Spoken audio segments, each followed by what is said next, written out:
senang sekali kita bertemu kembali di channel MDC Medan. Mari memuji, menyembah, mendengarkan sabda Tuhan, dan bersekutu bersama saudara-saudari seiman dimanapun berada dengan segenap hati dalam ibadah hari ini, Minggu 21 Maret 2021. Kami berdoa kiranya Anda diberkati dengan pelayanan ini. Silahkan menekan tombol subscribe agar Anda dapat langsung menerima pemberitahuan terbaru tentang pelayanan atau informasi lainnya yang berkaitan dengan pelayanan GKPB MDC Medan. Jika Anda baru pertama sekali mengikuti pelayanan ibadah di GKPB MDC Medan atau memiliki beban doa, kami akan sangat senang sekali berdoa bagi Anda. Silakan menghubungi kami lewat sosial media yang tertera di layar. Mari berbagi kasih dan kepedulian sebagai gereja Tuhan dengan saudara-saudari kita yang sangat terdampak oleh pandemi COVID-19 yang sedang terjadi, dengan memberikan bantuan bagi mereka yang sangat membutuhkan. Pada hari Selasa 23 Maret 2021 pukul 19 waktu Indonesia Barat, kita akan mengadakan doa malam via Zoom dengan nomor meeting ID 222-333-0023 dan paskot doa malam. Ruang tunggu sudah dibuka mulai pukul 18.45 waktu Indonesia Barat. Ibadah onsite di Laut Dendang akan dilaksanakan minggu depan pada tanggal 28 Maret 2021 dengan penerapan protokol kesehatan seperti yang dilaksanakan di Ring Road dengan pembatasan jumlah kehadiran hanya 30 jiwa saja. Bagi jemaat di Laut Dendang yang rindu beribadah tatap muka, silakan menghubungi sekretariat atau Bapak Renald Silitonga. Bagi saudara-saudari keluarga MDC Medan, persembahan ibadah mingguan dan persepuluhan bisa dilakukan dengan transfer ke Bank BCA nomor rekening 02200958578. Persembahan misi di Bank BCA nomor rekening 02222355551. Persembahan pembangunan di Bank BCA nomor rekening 02222360060. Semua rekening di atas nama Gereja Kristen Perjanjian Baru. Mari siapkan hati, siapkan catatan, dan kami ucapkan selamat beribadah.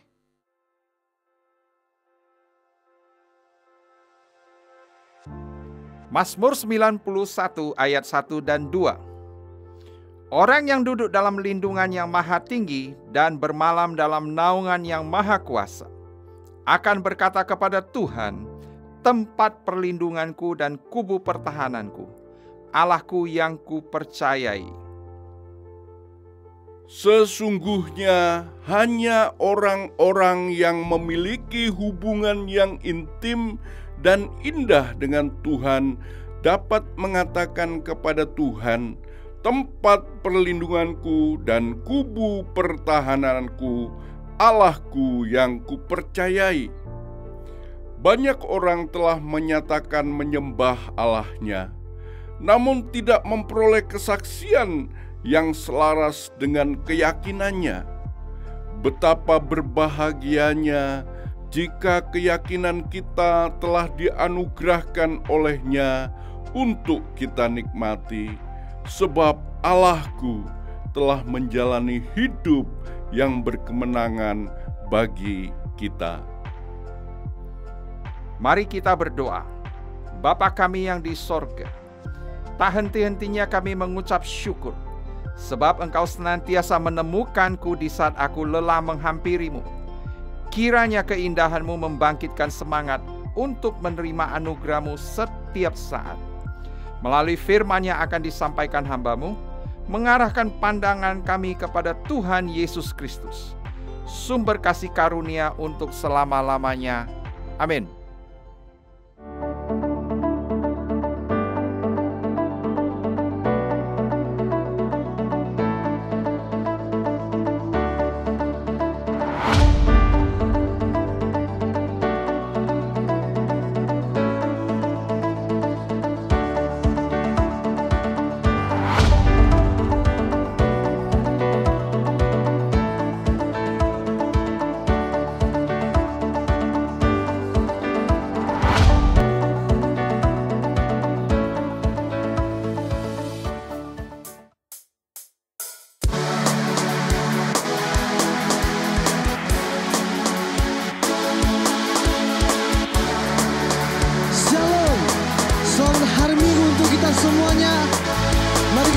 dan hati kita datang untuk memuji nama Tuhan.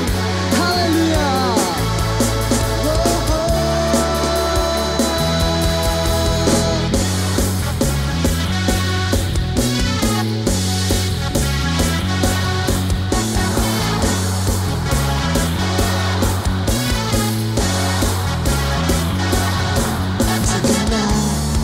Langkah kami tertuju, lari dari segala penjuru, mendekat kepada Sang Penebus, dapati sinar terang yang kudus. Oh Yesus, Kau berkuasa untuk selamanya.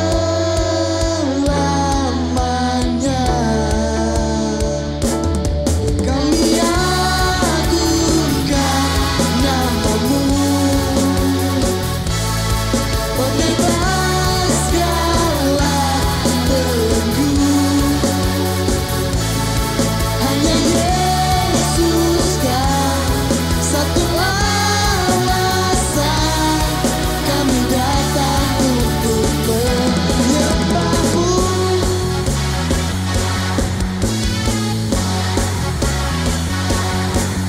Kala ikatan telah terbuka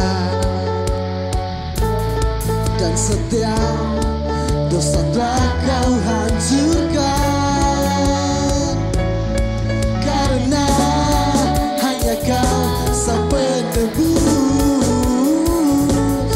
sucikan dengan cahaya terang-Mu.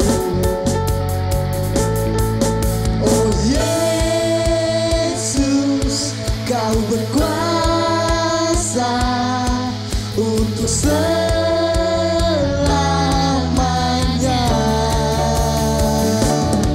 Kami agungkan nama-Mu,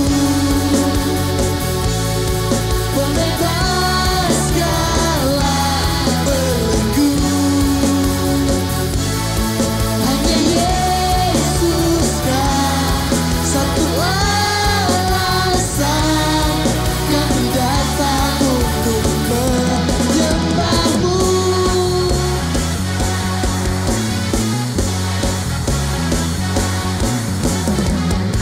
Kau Yesus Tuhan yang berkuasa, tiada yang lain, tiada yang lain.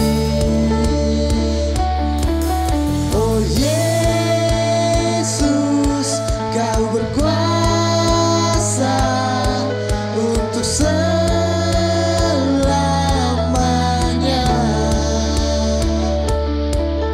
Oh Yesus,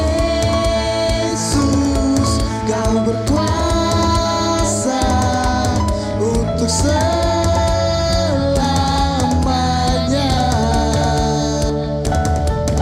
Oh Yesus, Kau berkuasa untuk selamanya.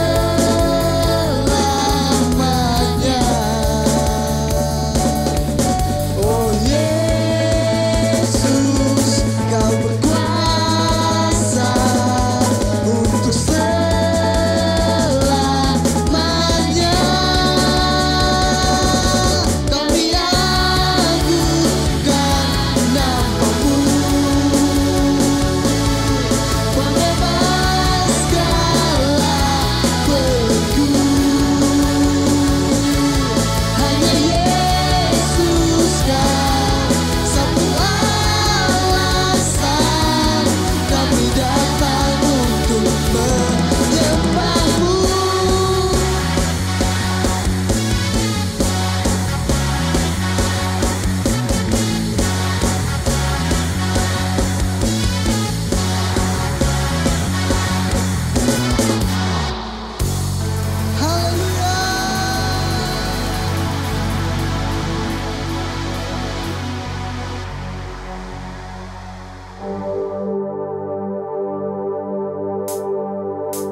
Shalom bagi kita semua, saya percaya bahwa Tuhan ada beserta dengan kita dan berkat Tuhan, kasih Tuhan gak pernah selesai, selalu ada dalam kehidupan kita. Sebelum kita mendengarkan firman Tuhan, mari kita siapkan hati kita, kita berdoa.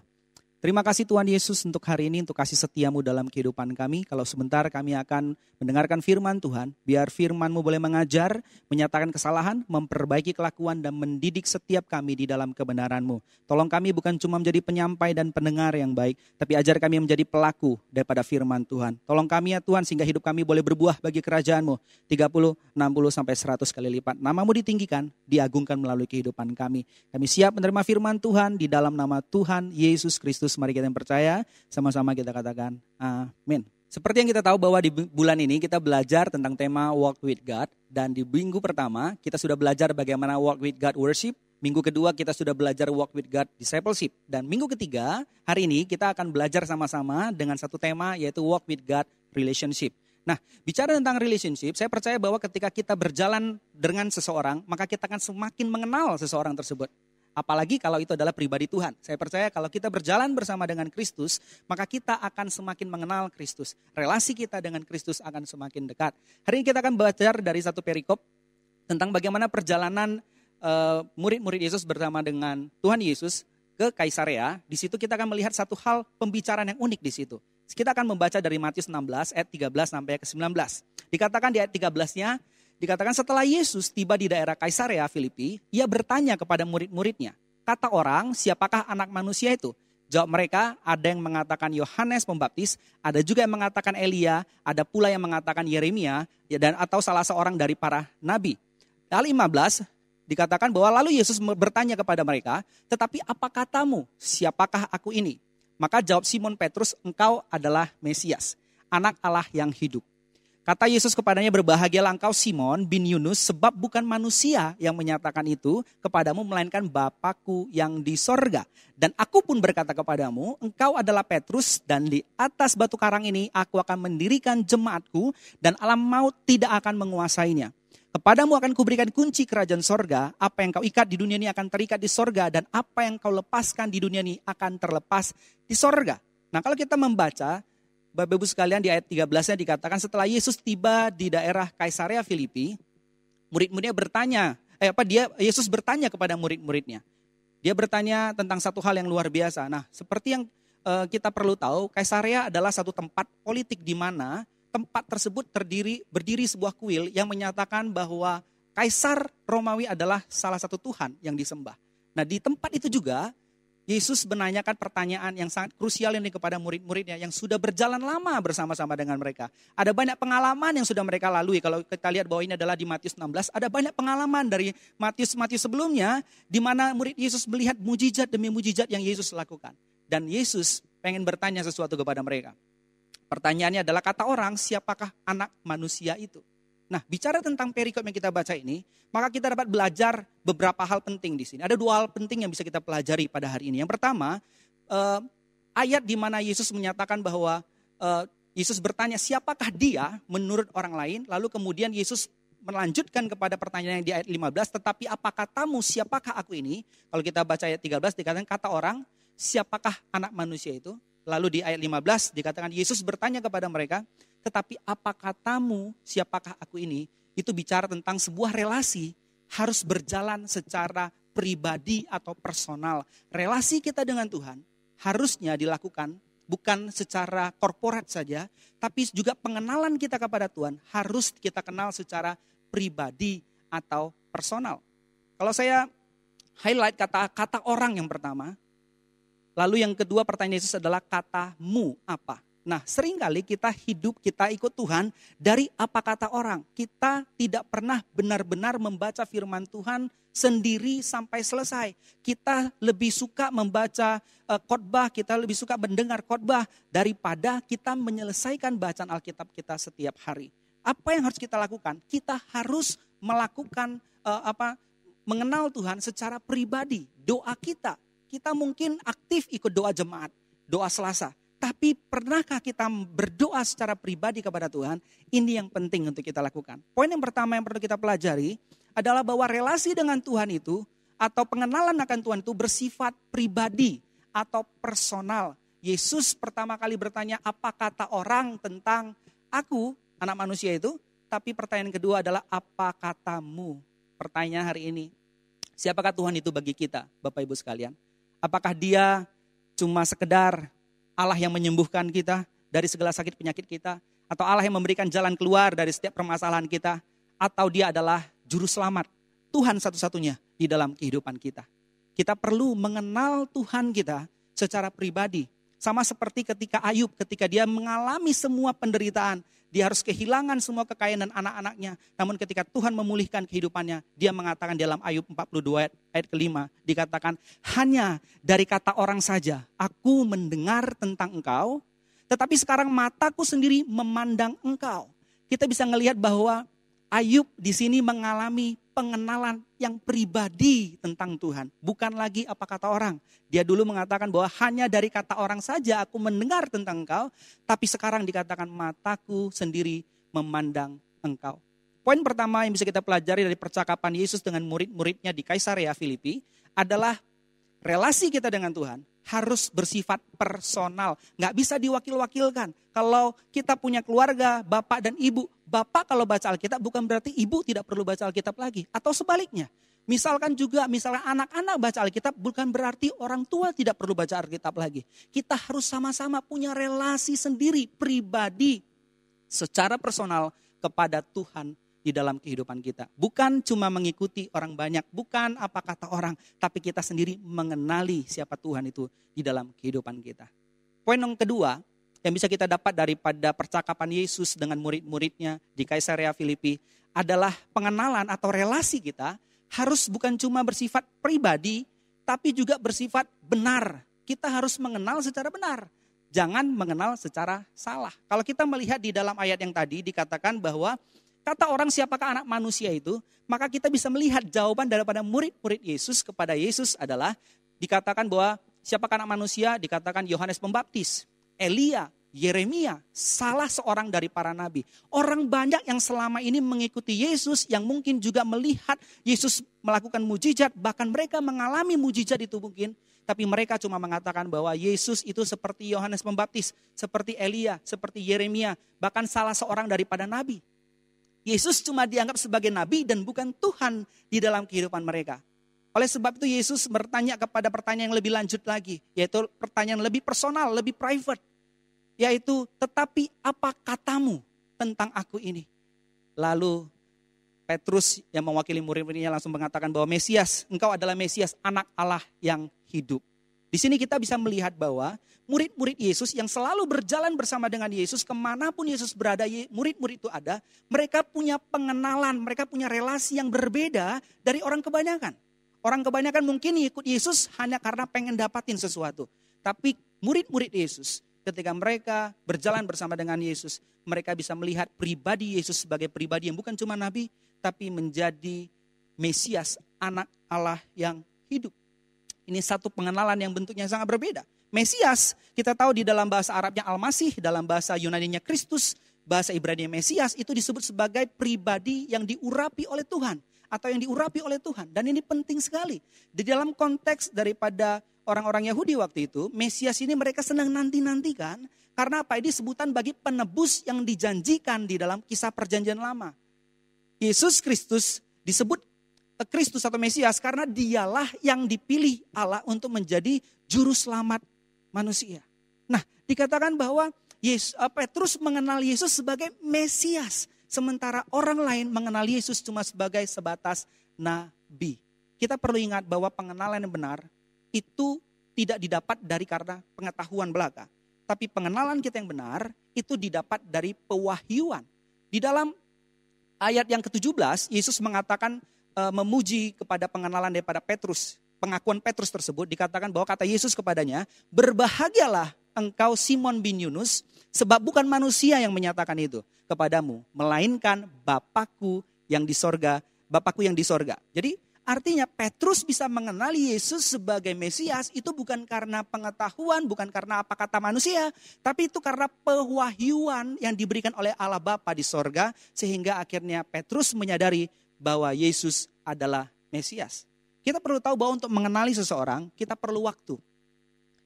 Kita perlu usaha untuk mengenali seseorang. Kalau kita ada di sebuah ruangan yang berisi ada kita dan juga orang lain yang tidak kita kenal, maka kita perlu melakukan sesuatu untuk bisa mengenali dia. Pertama, mungkin kita akan berjabat tangan, kita akan mengenalkan diri kita, siapa nama kita tinggal di mana, apa pekerjaan kita, lalu kemudian kita melanjutkan ke dalam percakapan yang lebih serius lagi.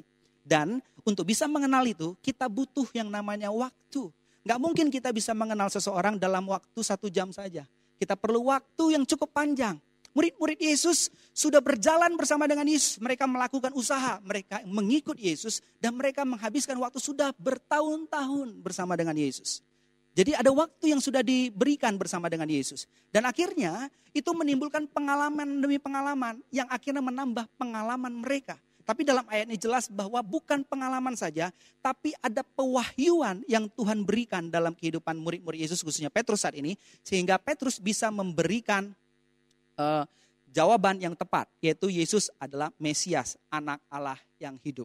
Nah, kita perlu ingat bahwa ada 2 poin penting dalam perikop ini yang kita perlu tahu. Yang pertama, relasi harus bersifat secara pribadi atau personal. Kita harus punya relasi sendiri sama Tuhan, gak bisa diwakilkan.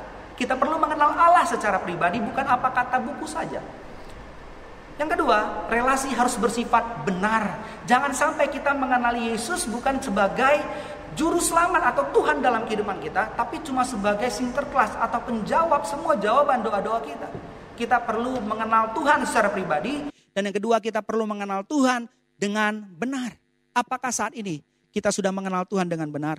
Ingatlah bahwa ketika kita pengen mengenali Tuhan dengan lebih dekat lagi, kita perlu meluangkan waktu dan usaha kita. Kita perlu menyediakan waktu kita, hati kita untuk datang sama Tuhan. Amsal 8 ayat 17 mengatakan bahwa aku mengasihi orang yang mengasihi aku, dan orang yang tekun mencari aku akan mendapatkan aku. Yesus menjanjikan bahwa kalau kita mencari Tuhan dengan tekun, kita akan menemukan Tuhan.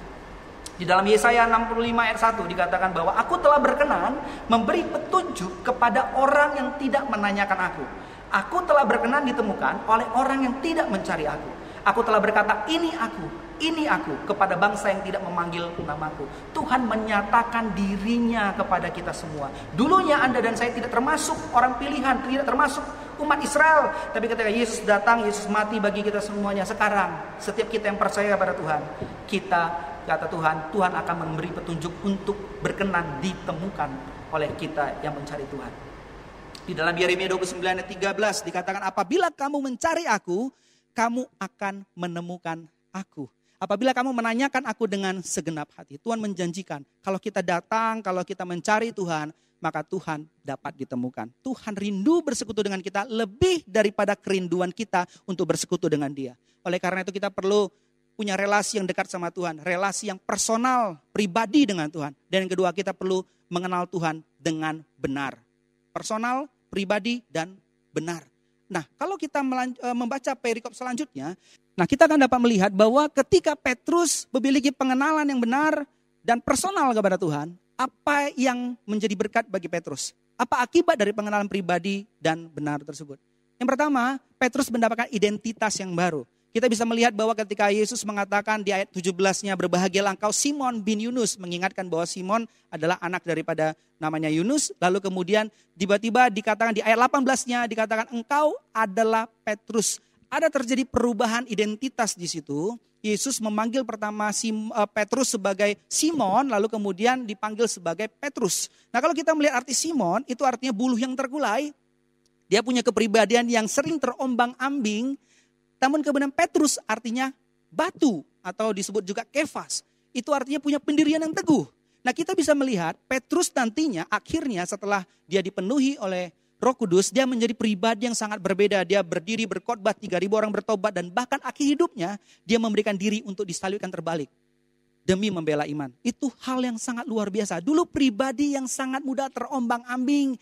Kadangkala dia lakukan dulu baru mikir. Tapi akhirnya dia menjadi pribadi yang teguh, kokoh di dalam Tuhan. Bahkan sampai akhir hidupnya dia tetap menjaga iman, dia tetap kokoh dan percaya kepada Yesus. Ini bukanlah proses yang singkat, Bapak Ibu sekalian. Kalau kita melihat nanti sampai pembacaan yang berikutnya, kita bisa melihat bahwa ternyata perubahan Simon ke Petrus itu butuh waktu yang panjang. Bapak Ibu sekalian, untuk orang bisa mengalami mujizat kesembuhan, itu perkara singkat dan cepat.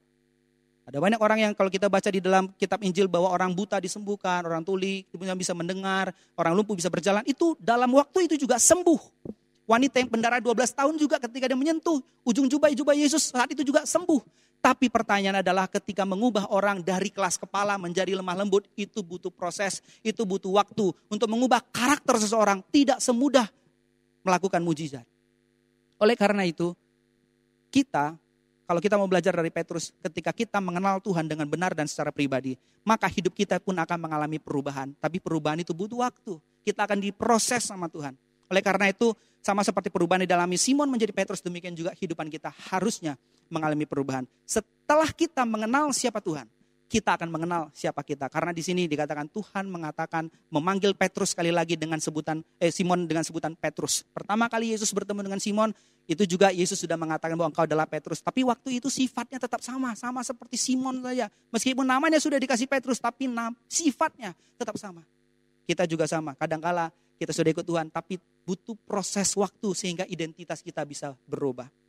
2 Korintus 5 ayat 17 dikatakan bahwa jadi siapa yang ada di dalam Kristus, ia adalah ciptaan yang baru. Yang lama sudah berlalu, sesungguhnya yang baru sudah datang. Kalau kita percaya kepada Tuhan secara pribadi dan secara benar, maka hidup kita harusnya mengalami perubahan. Kita punya identitas yang baru di dalam kehidupan kita. Dan yang kedua, apa yang menjadi berkat daripada Petrus ketika dia mengenal Tuhan dengan benar dan juga dengan pribadi. Ada otoritas yang diberikan dalam kehidupan Petrus. Kalau kita membaca di dalam ayat yang ke-19 dikatakan, kepadamu akan kuberikan kunci kerajaan sorga. Apa yang kau ikat di muka bumi di dunia ini akan terikat di sorga, dan apa yang kau lepaskan di dunia ini akan terlepas di sorga. Nah, bicara tentang kunci, itu bicara tentang sesuatu yang dipakai untuk menutup dan membuka sebuah pintu.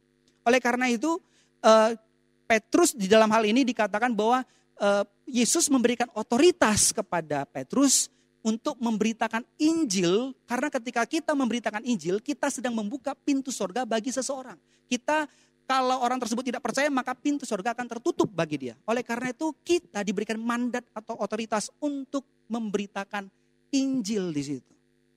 Dan yang kedua dikatakan bahwa apa yang kau ikat di dunia ini akan terikat di sorga, dan apa yang kau lepaskan di dunia ini akan terlepas di sorga. Itu bicara tentang frase yang sering digunakan oleh rabi Yahudi, yaitu bicara tentang pengambilan keputusan hukum. Jadi kalau mengikat itu artinya menyatakan sesuatu itu terlarang, melepaskan artinya menyatakan sesuatu diizinkan. Nanti kalau kita membaca terus Alkitab sampai kepada Kisah Para Rasul, maka kita akan bertemu ketika sidang Yerusalem terjadi. Petrus akan menggenapi ayat ini ketika dia akan mulai menyatakan sesuatu itu benar atau diizinkan atau terlarang atau enggak di dalam sidang di dalam Yerusalem tersebut. Karena dalam sidang Yerusalem, mereka sedang ributkan bagaimana orang yang di luar Kristus juga boleh menerima Injil di dalam nama Tuhan Yesus. Dan Petrus berdiri, lalu kemudian kita tidak boleh memberikan satu beban yang tidak dapat dipikul oleh orang-orang yang tidak mengenal Tuhan sebelumnya. Oleh karena itu Petrus akan memenuhi ini ketika nanti di Kisah Para Rasul. Pertama, ada identitas yang berubah. Simon menjadi Petrus. Yang kedua, ada otoritas yang Tuhan kasih dalam kehidupan Petrus. Mulai saat ini, kamu akan kuberikan kunci kerajaan sorga dikatakan. Nah, kita perlu tahu bahwa pengenalan yang benar harusnya akan menimbulkan perilaku yang benar juga di dalam kehidupan kita. Nah, kalau kita membaca perikop yang selanjutnya, kita akan menemukan sesuatu yang cukup unik di sini, cukup menarik di sini. Karena dikatakan di ayat ke-20, lalu Yesus melarang murid-muridnya supaya jangan memberitahukan kepada siapapun bahwa ia Mesias. Bukankah Petrus sudah tahu bahwa Yesus adalah Mesias, anak Allah yang hidup? Lalu mengapa Yesus melarang murid-muridnya tidak memberitahukan bahwa Yesus adalah Mesias dulu? Karena kita akan tahu bahwa pembacaan berikutnya kita akan tahu mengapa alasan Yesus tidak mengizinkan mereka. Ternyata pengenalan Petrus akan Yesus yang adalah Mesias pun ternyata belum tepat benar. Karena apa? Karena rupanya pengenalan Yesus tentang Mesias itu adalah bagi dia, untuk dia. Semuanya Mesias itu adalah untuk kepentingan dia. Tapi Mesias yang dimaksud oleh Yesus adalah dirinya, itu berbeda sekali seperti yang dibayangkan oleh Petrus. Kalau kita membaca di ayat 21-nya dikatakan, sejak waktu Yesus bertanya kepada murid-muridnya dan murid-muridnya menyatakan bahwa dia adalah Mesias, anak Allah yang hidup. Yesus menyatakan kepada murid-muridnya di ayat 21 bahwa ia harus pergi ke Yerusalem dan menanggung banyak penderitaan dari pihak tua-tua, imam-imam kepala dan ahli-ahli Taurat. Lalu dibunuh dan dibangkitkan pada hari yang ketiga. Mari kita lihat bagaimana respon Petrus terhadap pernyataan Yesus ini tentang Mesias, tentang dirinya, apa yang harus dilakukan oleh Mesias. Dikatakan Petrus menarik Yesus ke samping dan menegur dia. Katanya, Tuhan, kiranya Allah menjauhkan hal itu. Hal itu sekali-kali tidak akan menimpa engkau. Petrus malah menegur Tuhan. Ketika Tuhan tidak melakukan seperti yang dipikiran Petrus malah menegur Tuhan Yesus. Nah, apa yang dipikirkan oleh Petrus? Petrus memikirkan Mesias seperti Mesiasnya versi orang banyak. Yaitu pengen Yesus itu memerdekakan mereka dari perbudakan kerajaan Romawi. Padahal Yesus datang bukan cuma untuk membebaskan mereka dari fisik saja. Tapi Yesus datang untuk pembebasan yang sejati. Yaitu pembebasan secara spiritual, secara rohani. Bahwa kita akan diberikan kehidupan yang kekal. Kita dilepaskan daripada kematian yang kekal. Itu sebenarnya Mesias yang Yesus maksudkan. Tapi yang dipikirkan oleh Petrus adalah Mesias yang menjadi raja menyelamatkan mereka dari penjajahan Romawi. Maka ada kata Yesus berpaling kepada Petrus dan berkata satu perkataan yang luar biasa. Pertama kali Yesus memuji bagaimana pengenalan Petrus kepada dirinya. Tapi di ayat 23 Yesus bahkan menghardik Petrus, dikatakan, "Enyahlah iblis, engkau suatu batu sandungan bagiku. Sebab engkau bukan memikirkan apa yang dipikirkan Allah, melainkan apa yang dipikirkan manusia." Seringkali kita ikut Tuhan, kita berusaha membuat Tuhan itu bekerja dengan caranya kita, dengan cara pola pikirnya kita. Dan ketika Tuhan tidak bekerja sesuai dengan pola pikirnya kita lalu kecewa, kita lalu tidak ke gereja, kita lalu tidak melayani lagi, lalu kita stop memuji dan menyembah Tuhan. Itu adalah pengenalan yang sangat cetek atau pengenalan yang sangat dangkal. Kita harus mengenal Yesus sebagai Mesias yang menderita mati bagi kita dan dia bangkit dan kemudian dia naik ke surga menjadi tempat bagi kehidupan kita. Seringkali kita ikut Tuhan memikirkan apa yang dipikirkan manusia. Kita bukan apa yang dipikirkan oleh Allah.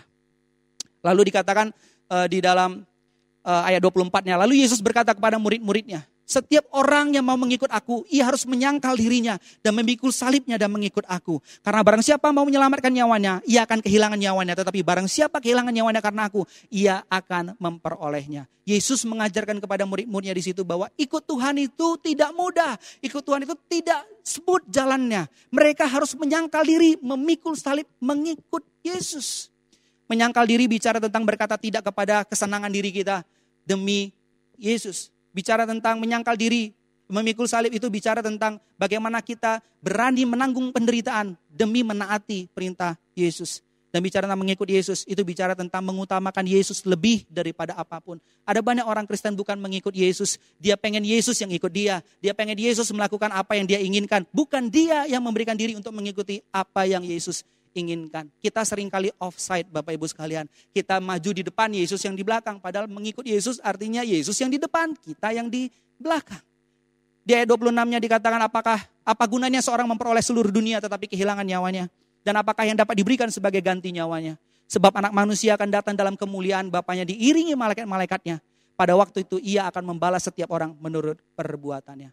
Dan aku berkata kepadamu sesungguhnya di antara orang yang hadir di sini, ada yang tidak akan mati sebelum mereka melihat anak manusia datang sebagai raja dalam kerajaannya. Kita bisa melihat bahwa ternyata Yohanes di sini salah mengerti tentang apa arti Mesias itu waktu itu. Dan dia akan mengerti setelah nanti Yesus bangkit dari kematian. Nah, kita bisa melihat contoh-contoh lain di mana murid Yesus, orang-orang di sekitar Yesus juga mengalami hal yang sama. Mereka salah berpikir tentang Yesus. Kalau kita melihat tentang bagaimana permintaan Ibu Yakobus dan Yohanes tentang Yesus kepada Yesus, bagaimana supaya kedua anaknya bisa boleh duduk di sebelah kanan sebelah kanan dan kiri Yesus. Itu bicara tentang bagaimana mereka menggunakan Yesus untuk supaya mereka menjadi lebih tinggi daripada murid-murid yang lain. Mereka salah menggunakan mengenali dalam pengenalan Yesus. Bukankah Yesus mengatakan barang siapa menjadi besar barang siapa mau menjadi besar, dia harus rela menjadi kecil dan menjadi seorang pelayan. Itu yang harusnya mereka lakukan.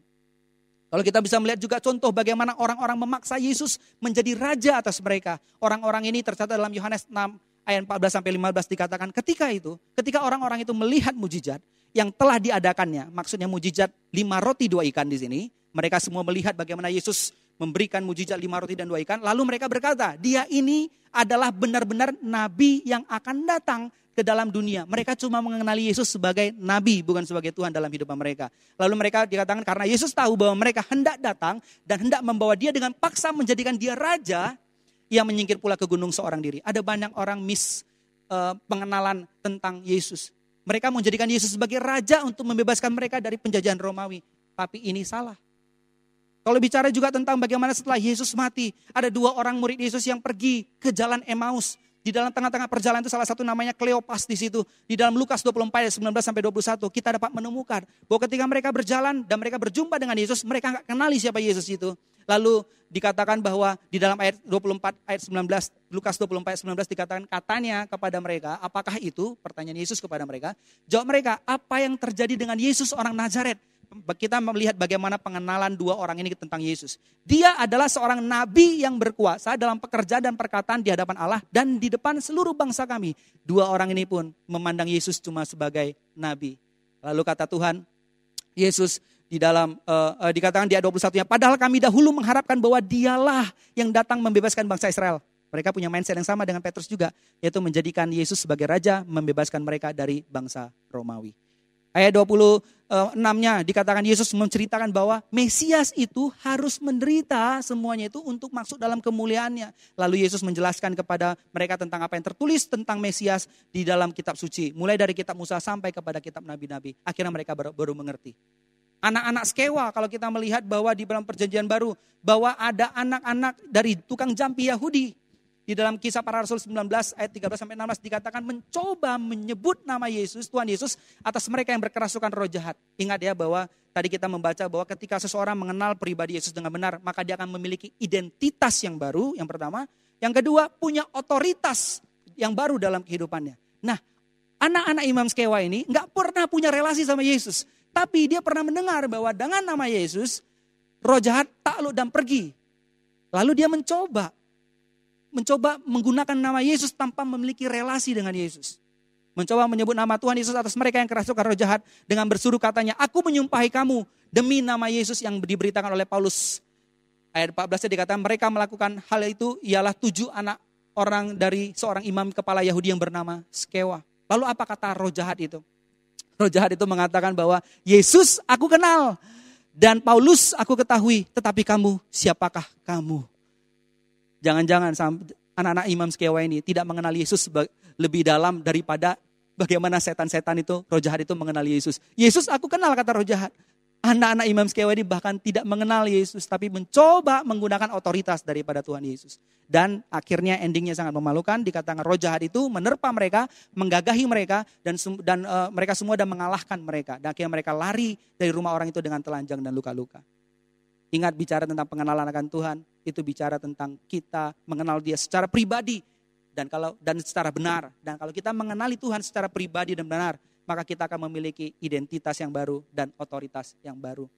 Di dalam Matius 7 ayat 21-23 dikatakan bahwa bukan setiap orang yang berseru kepadaku, Tuhan, Tuhan yang akan masuk dalam kerajaan sorga, melainkan dia yang melakukan kehendak Bapakku yang di sorga. Pada hari terakhir akan banyak orang yang berseru kepada Tuhan, Tuhan bukankah kami sudah bernubuat demi namamu, mengusir setan demi namamu, dan mengadakan banyak mujizat juga demi namamu. Tapi kata Tuhan, aku tidak pernah mengenal kamu, menyala daripadaku, kamu sekalian pembuat kejahatan. Kita perlu mengenal Tuhan secara pribadi. Jangan sampai kita melakukan apa yang kita lakukan sekarang hanya karena kita pengen saja, tapi tanpa pengenalan yang benar kepada Kristus. Kita bisa melihat banyak contoh bahwa ada banyak orang mengenal Yesus sebagai untuk memenuhi kepentingan dirinya saja. Dia hanya memikirkan apa yang dipikirkan manusia, bukan apa yang dipikirkan oleh Tuhan.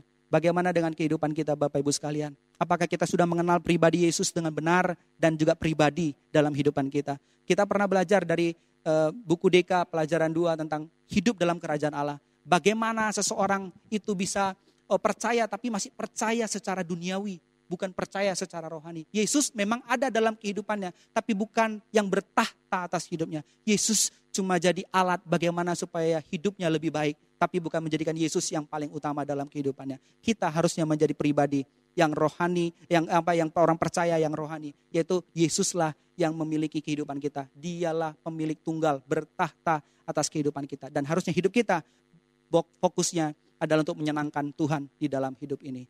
Oleh karena itu, kita akan ulangi apa yang bisa kita pelajari, bahwa hari ini kita belajar bahwa pengenalan relasi kita dengan Tuhan harus bersifat pribadi. Apa kata orang menjadi apa katamu.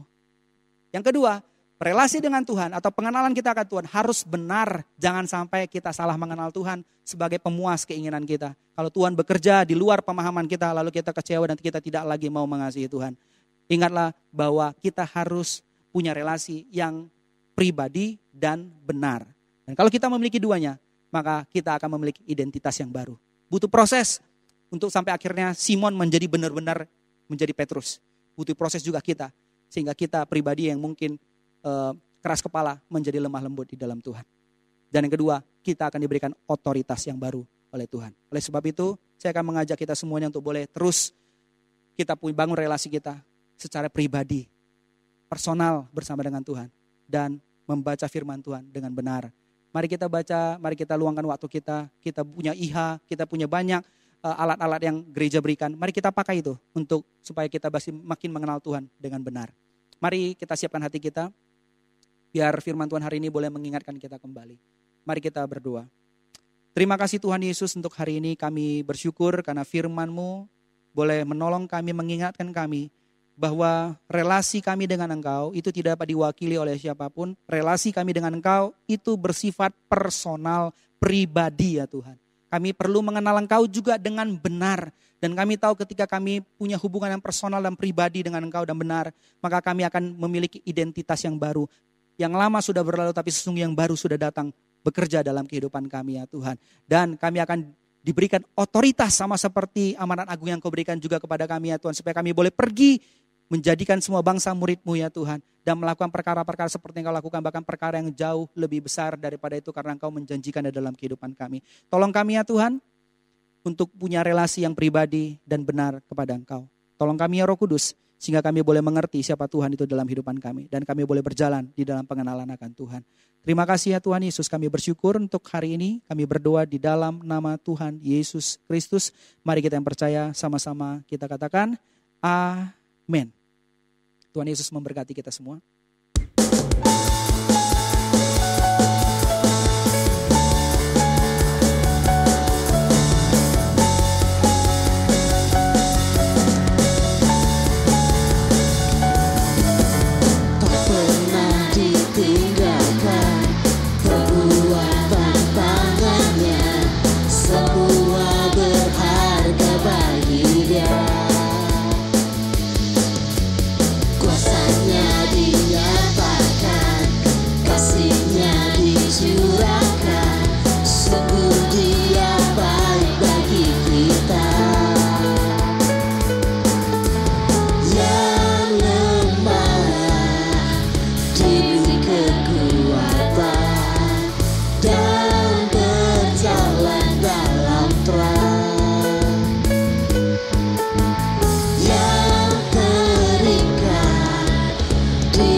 Segala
Sebelum kita menutup ibadah kita hari ini, mari kita bangkit berdiri, kita siapkan hati kita angkat tangan dan terima berkat daripada Tuhan. Tuhan memberkati engkau dan Tuhan melindungi engkau. Tuhan menyinari engkau dengan wajahnya dan memberikan engkau kasih karunia. Tuhan menghadapkan wajahnya kepadamu dan memberikan engkau damai sejahtera. Apapun yang kau kerjakan, Tuhan menyertai engkau dan Tuhan buat menjadi berhasil. Engkau akan naik terbang tinggi dan bukannya turun. Engkau akan menjadi kepala bukan menjadi ekor. Asal engkau mengandalkan Tuhan dalam kehidupanmu. Asal engkau tetap berjalan dalam jalan-jalan, tidak melenceng ke kanan ke kiri. Dan terimalah semua berkat ini di dalam satu nama yang luar biasa, nama yang ajaib, nama yang olehnya kita boleh selamatkan. Di dalam nama Tuhan Yesus Kristus. Mari setiap kita yang percaya, sama-sama kita katakan amin. Sebab Tuhan ada, kita